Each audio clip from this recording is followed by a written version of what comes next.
Good afternoon. My name is Claudia James, friend of Norfolk Polish Heritage Group. Today is 19th of June 2017. I am about to carry out an interview with Mr. Antoni Czapp, who is a Polish resident of UK of many years. Good afternoon, Mr. Czapp. I understand you were born in Poland? Yes. In Polchowo on 21st of August 1925? Yes. Lovely. Now, you were the youngest of the 4 children. Yes. Is that correct? Lovely. You had 2 brothers, Józef and Jan, and sister Melania. Yes. Mr. Czapp, can I call you Tony? Tony. Lovely. Okay. At 7 years old, you started school, and at 8 you were taken ill because you fell ill to pneumonia and pleurisy. According to the doctor at the time, your conditions were very poorly and without any hope, but he was wrong. Yes? Good. Are you here? You're here to tell the story, correct? Yes. Lovely. Eventually, you finished the school at 14 because of the Second World War started, Yes. correct? Yes. It was September 1939 when first German planes flew over the village. They enter it. Yes. Yeah. Okay. But whole village was taken by the German soldiers who were very, very friendly, you said? Yes. Was it because your father spoke fluent German? Yes. Okay, lovely. According to your memories, not all the German soldiers were very friendly, were they? No. Right, okay. Especially the ones who were having the markings of SS. No. Yes. Yeah, correct. Okay. Eventually, life returned to normal, and in 1942, boys and girls of 16 were chosen to forced labor in Germany. Yes. Mm-hmm. And you and your brother Józef, and you had to report to Putsk offices? Yes. Okay. You arrived in Gdańsk.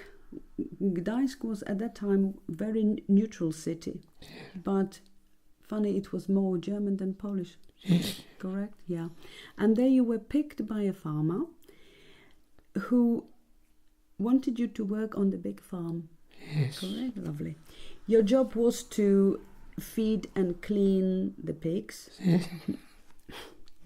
To muck out as well. Oh, Yeah, yes. okay. That's fine. Yeah. You also delivered milk to the train platform. Yes. Mm-hmm. Where you were able to see often how prisoners were being taken to the concentration camps. Yes. Mm-hmm. It was very sad time for you. Yes. Mm-hmm. The following year, you experienced something truly wonderful. Your farmer mare horse, which you were exercising, one day became very restless, you said. So you untied her, and it turned out she was giving birth. Yeah, you remember that, right? So you proceed to help her. Mm-hmm. You pulled on 4 legs, cut the umbilical cord, and dragged the foal to the mother so she could lick it. Was it that lovely experience? Yeah, wonderful. For that you got 5 marks from farmer who was very grateful. Correct? Okay, lovely. When you were 18 in 1943, you received call-up papers to join German army. But this was very sad time for you. Very sad. Even father wanted to stab instead of you. Correct? Yes. You also learned at the time that a year earlier your 2 friends who went to German army died in the Russian front. Yes. Mm-hmm. You were given German uniform, rifle, and were stationed for 3 months in Wejherowo. Oh, yes. Then you were transferred to transit camp in Lübeck, from where you went into Münsterlager. Yes. Yeah, Münsterlager was a big training camp. Yes, but Hmm. After 2 months at Münsterlager, you travelled through Germany, Holland, till you reached Denmark. yes, Yeah. Okay. This was quite a memorable journey for you, as you had fallen ill again with another pneumonia. no, Nobody in Denmark wanted to help no, because you were wearing German uniform. Yeah, they didn't see you as a friendly person. no, Hmm. But eventually you haven't ended up in the German military hospital. hospital. Yeah. There. And over there you have recovered successfully. Yes, Okay.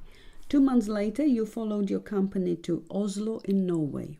yes, And finally to Lillehammer, right up north of nowhere. yes,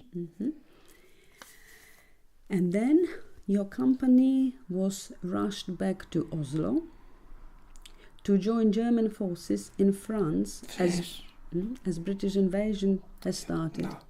no, Eventually, Germans started to retreat to Belgium, Holland, and you were eventually billeted in town of Nijmegen. yes. There was a big fighting in Nijmegen. Oh, yes. Yeah. Dutch people learned you were Polish and wanted you to work for their underground. Yeah. Yeah. Oh, that's Yeah, you declined it because No. you didn't speak Dutch, you didn't speak No, very no, good no. German. no, Yeah, so that didn't work, did it? Okay. Now, while in Holland, you were digging trenches and chopping trees yeah, to make it difficult for British. Yeah, that was your brief, apparently. Yes. Yeah? Good. During the battles with Americans and British, you managed to shoot your gun off once, correct? yes. Yeah, just once, yeah. That was apart from the training. No, No, no, that's okay. you did do twice. Yes, You did twice, okay. This was the only time you actually fired the gun through the wall at the time in Yeah. Nijmegen. Right. Eventually, Germans surrendered, and you were taken to American captivity, which yes, was a very happy moment for you, wasn't it? yes, You liked it, Americans. yeah, Oh, good. It was early autumn 1944. yes, And you arrived in Scotland by then and promised to join the Polish forces, yes, and you joined the 9th Lancers Regiment, yes, 9th Pułk Ułanów. Yes, yes, lovely. You were given shaving kits, darning kits, new underwear, as well as 5 shillings as a gift from Queen, Yes. wife of the King George VI. Lovely. You were then stationed in Galashiels, yes, where you passed a driving test. yes, Then you were on the move again to Bridge of Allen, near Stirling, yes, where you within the 2 weeks you were told the war was over. Wasn't that lovely? yeah, Wonderful. From Bridge of Allen, you were sent to Banff for a few months and started work in the cookhouse after the cookery course in Aberdeen. yes, Yeah. You had duties in officers' mess as well as preparing canapes and serving the drinks. Yeah, you remember that very well. You were laughing. Wonderful. Again, you were on the move. This time to Dunblane to join the Royal Army Transport Corps. As they didn't have officers' mess, you joined the kitchen staff doing cooking. Correct? yes, And you stayed there for over a year, between 1946 and Yes. 1947. Okay, finally the Royal Army Transport Corps was disbanded yes, due to a lot of soldiers departing. that's it. Yeah, they went to Poland, some of Yes, them went to yes. Canada. Okay. As the war was over, unit disbanded, so you were asked to whether you would like to be the mob. Yeah, And you took this officer offer And the officer was a welfare officer, wasn't it? Yeah. And he encouraged you to do that. Yeah. Okay. That was 1948. Yes. At last. No uniform. And eventually you found your first job as cook at Foxcott Manor. Yes. Yeah. Outside the village of Ilmington. Yes. Near this is where your new life began. Working for Mr. and Mrs. Longstone. Yeah. Okay. Oh, being over there, you met Betty, another member of staff at Foxcott Manor, and your relationship blossomed, and you became very close, mind you. Eventually, Betty went to Norwich. No, she went to Attleborough, correct? Yes. And she suggested that you she wanted you to join her there, correct? Yeah, okay. And she puts an advert in the local paper for cook's position for you. And after a short while came two possible offers. The interviews, and you chose one at the Grove House, which was the nursing home in Norwich. Yeah? Yeah. Okay. The interview with Mrs. McKee was very successful, and she offered you a job as a relief chef. Yes. Yeah, okay. You were given pay of £5.10. Yes. Okay. And accommodation. Then you were very lucky, and there was accommodation. Yeah. Oh. And you said, oh, I thought I landed in heaven. It was very lucky, wasn't it? Yeah. Okay. By now is the year 1949, and when the chef left, you took over his duties, so you became full chef. Yeah. While there, you said goodbye to Betty and met Lucy, a lovely nurse. And in your words, you said, I looked her up and down and was drawn to her nice legs. Yes, it is correct. Yes. And in January 1951, Lucy and you were married in St. John's Cathedral in Norwich. Yes. Yeah, okay. You spent your honeymoon in London at the Regent's Palace Hotel.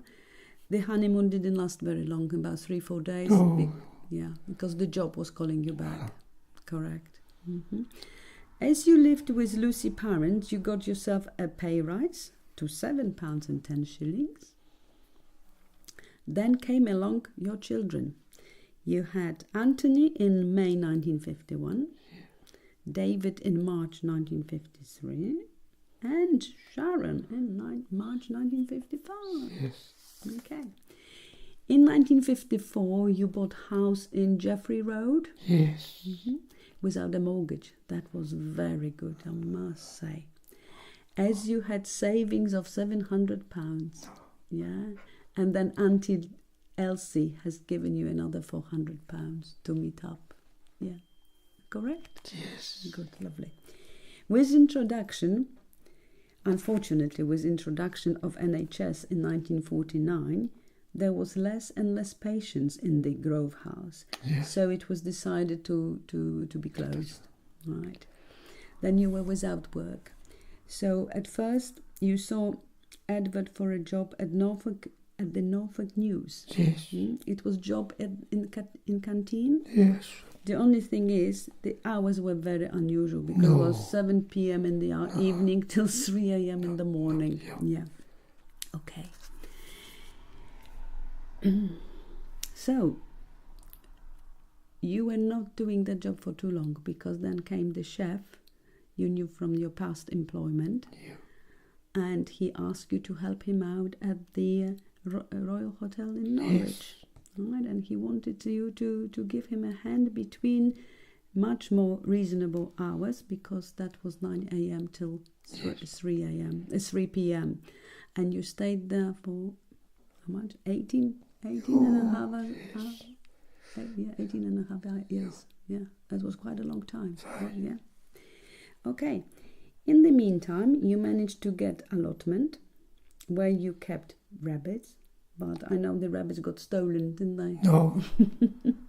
Later, you had 2 pigs, eventually 5 pigs, yeah?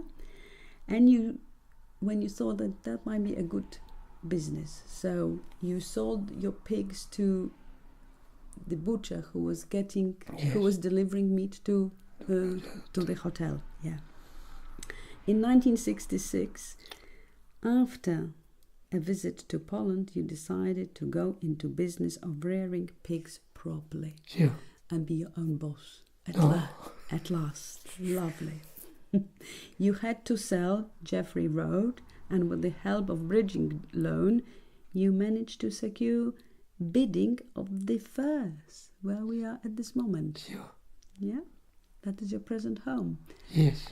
I understand also that you had, when your business developed and was in full swing, you had about 120 pigs here? So 120? more. More. 130? Yes. Ah, okay. So it was 130 pigs. Yes. Okay. So it was quite a hard work. Yes.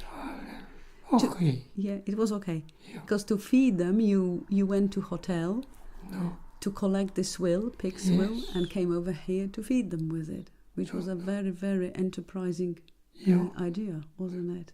Yeah. Lovely. Thank you very much. On behalf of Norfolk Polish Heritage Group, I say big thank you to you, Tony, for letting us hear this colourful story. Thank you ever so much.